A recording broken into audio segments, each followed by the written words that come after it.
Hey, it's Tansel, four-time Australian memory champion and international best-selling author and your memory coach.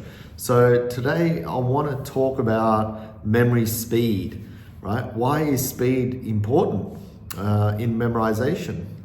Because for years I never thought it was that important, even though I was in memory competitions, right? So I want to talk about that as well, and in terms of not just practicality, but breaking down the speed aspect of memory. So if you're a memory nerd and want to learn more about the breakup of memory, this video is probably for you. So that'll be great.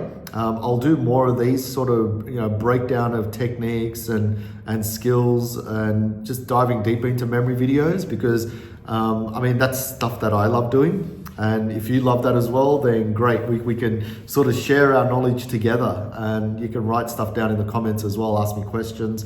That'll be great. So let's get stuck into it. So before I do, you can get, if you're new to memory, you can get free memory lessons from our website, right? Just go there, put your email in, and you'll get email lessons every week. Some of the lessons I've actually charged for in the past, like speed reading and all these cool things, and you'll get that all for free. So yeah, just get in there, get some free weekly lessons, and you'll be set. So anyway, let's get back to the video. So memory speed, why is that important? So first, let's look at memory speed, right? What is it? It's essentially how fast you can memorize, right? That's what I'm looking at. And why is this important? Right? It's important because it's about processing speed, right? How fast your brain can process, retention, how quickly you can recall from it as well. So memorization speed is actually different to recall speed, right? But it can help with recall as well, because if you're practicing memorization for speed, you're actually not practicing for recall. However, if you mindfully make it so, that recall is important while working on speed, then what's going to happen is you're going to adjust your speed accordingly so that you do get better recall. Anyway, I'll get onto that a bit later on. So speed. I initially got into the speed aspect because of memory competitions. And memory competitions are essentially, if you don't know what they are, they're competitions where they give you, say, random set of numbers, maybe random names of faces, shuffled decks of playing cards, all of that. And whoever memorizes the most, the fastest time, essentially wins. Now, the challenge that we go through in memory competitions is that, let's say a deck of cards, it was like 52 cards in there, right? If you don't count the jokers and stuff. If we make one mistake, we pretty much get a failure.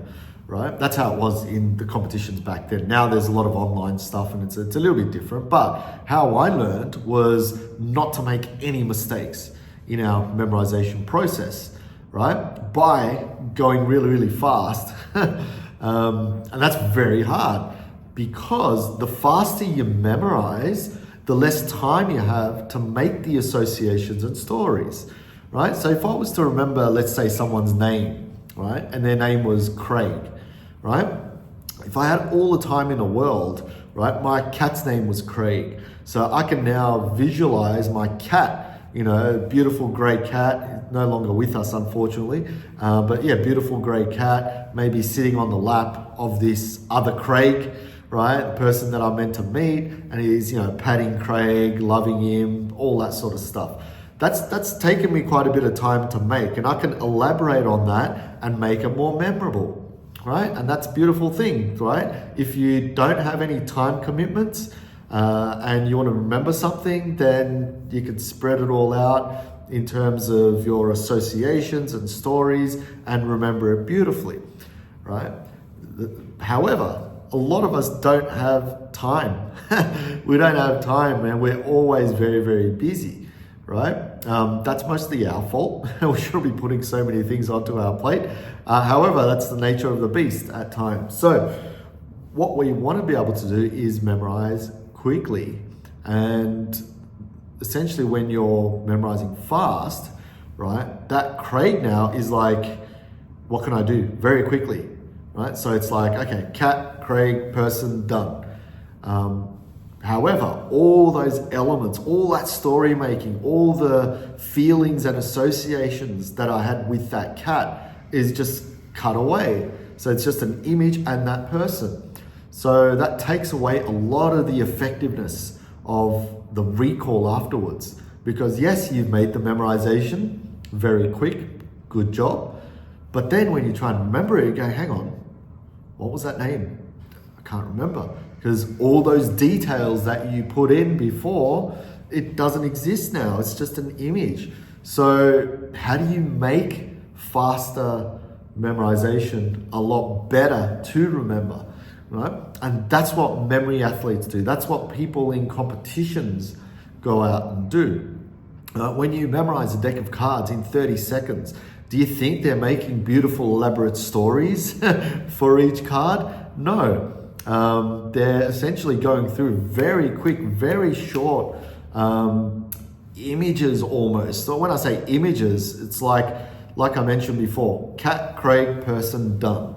Right? It's barely even a story, right? There's still a story there because you need some sort of a connection to a narrative, but it's very quick, right? And the reason we're able to go so fast, right, in memory competitions, but also in practice as well, is that we've made these images a lot stronger, right? So if I say cat Craig, right, now I have to improve that visual of Craig, not all the sensations and feelings and moments that I've had with this cat, because yeah, that's definitely memorable, but I don't have all the time in the world. I've only got like a second, right? Not even a second, half a second. Like if you want speed memory, you really want to do it in half a second, right? 1 second is good, but half a second is what we're talking about in terms of creating the picture, right?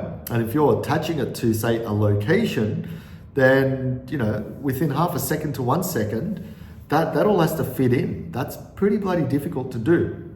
So the one thing you need to do, well, there's many things, but the one thing that I'm talking about in this video is to reduce that speed by making the visual a lot better.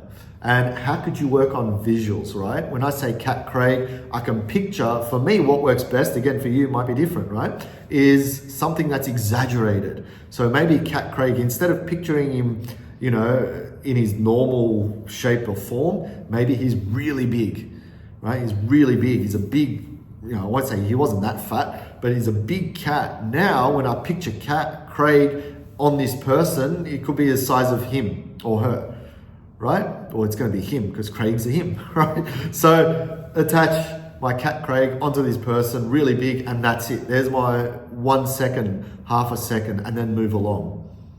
Do you see where I'm getting at? So let's take other images now. Let's say you want to remember, I don't know, coffee, right? We've got coffee here. When I think of coffee, I just think of, let's say, a coffee cup, right? Is that a strong enough image? Probably not. Now, to be a memorable coffee, maybe it's really hot, maybe it's a type of coffee, the sensation you get from drinking it, all of that. But remember, the more memorable we make it, the less the more time for memorization, right? But we want to speed it up. So, you know, it doesn't work for us from a speed perspective. So I have to pick one thing that's going to make this memorable for me, right? Remember, for you, it might be something else. So you have to work out what works best for you. So how would I do coffee and, say, a location? Let's say this table, right? Again, coffee is full of liquid, so I could throw this on the table, bang, liquid everywhere, right? That may be half a second, maybe even longer, but I'm constantly working on my imagery to make things faster as well. So it's not like I'm the greatest ever at this, right? There's people that can memorize a deck of cards in 13 seconds, right? So think about that. You have 2 cards as one image, and if you do half a second for each one, right, that's 26 pairs by half essentially. So 13 seconds, there you go. That's how they do it. So if I want to make this memorable, coffee on the table, you know, and it's all wet, right? That's all I visualize. I can visualize myself drinking hot coffee and feeling the sensation, Maybe that's got the same amount of travel time-wise, I don't know. But to be honest, by the time I put this coffee in my mouth, half a second's gone anyway. So in my mind, right, even though it's not happening in real life, in my mind, that's still travel time. It's bizarre how it works. I had this conversation with a client just, the other day, and he was having problems with his locations. And one of the issues was that the locations was, I think it was a bit too, far from each other, each location. And mentally, there's a bit of time distance going from one location to another, right? So in order to combat that, you can have locations that are very close to one another. And then when you're traveling, it's like very close. So it reduces the speed. That's another area where you can reduce speed, is if you're using locations, is to reduce the time it takes mentally to get through them. But that's a whole other video anyway. So making the visuals a lot stronger. If someone says something to you, right? This is another cool way of practicing this skill. Someone's talking to you, someone says something to you, try and come up with immediate visuals, right? Sometimes it's hard. When you're reading, right? Immediate visuals, that's what speed reading is, right? Speed reading is actually creating images from what you read, right? Excuse me. I'm burping a lot this morning. Must be the coffee. So it's the images from the visuals, and how quickly you can encode those images is how quickly you can read. That's all it is. It's not skipping and skimming words. A lot of people say that about speed reading. It's not. It's all about seeing the images from what you read. So that's another way of practicing getting better images. Remember, if you're reading something, it says it's raining, don't just picture rain. It's like, can you actually feel the rain, right? Is it loud, right? Can you hear sound? So now we're getting into making images memorable, not just telling a story, but making the images memorable, right? Coffee, maybe this is really big. I mean, exaggeration works really good for me. This is, coffee by Roasting Warehouse. So I'm not a sponsor of them or affiliate or anything, but not bad, it's pretty good. So I get a particular taste from this coffee. So I can even make a taste as a trigger for making this memorable, or even the word coffee, right? Then I get a particular taste. So think about that when you're trying to speed up memory. It's always going to be speeding up the image, not so much the story, because remember, the more you build the story, the less time you get, right? The more time you build up, right? So you want to reduce that time, make the images more memorable. So comment down below. I want to get your thoughts. What are some images that you're having difficulty with? Or even things that you're having troubles remembering that's taking you a lot of time, right? Because memory and time are kind of related, and time is relative, right? And we'll get to relative type of training later on. But yeah, comment down below. What have you got issues with in terms of, it's taking you a long time to memorize? And we'll go through some stuff in the comments. Why not? I know I do coaching and stuff online, but there's nothing stopping us from doing it in the comment section, right? That'll be pretty cool. So yeah, write stuff down. I'll reply as best as I can. And we might even make up some more follow-up videos from that, because if you like the topic of speed and memory, I'll go through some screenshots and stuff as well, like on Memory League, and also the downloads on my website and how to improve those speeds as well. See how we go. I'm just testing this format of video as well, where there's really no editing. It's just me talking about a particular topic that I love talking about. In this case, speed. I could talk about memory speed for hours, but I'll just keep this brief because I want to make sure that for those people that want to make sure their memory speed is getting faster and faster, or they're speeding up their memory in general, to just work on the image instead of building out this amazing elaborate story. Because when you first start in memory, that's what you learn, but then it gets to making quick associations, quick stories and images. Not so much stories if you want to get into championship mode, but quick images, right? That's what it comes down to. So give that a crack. Any questions, let me know, comment down below. Sign up for the free memory lessons as well on my website, tansalali.com. And I'll see you in the next video. Cheers.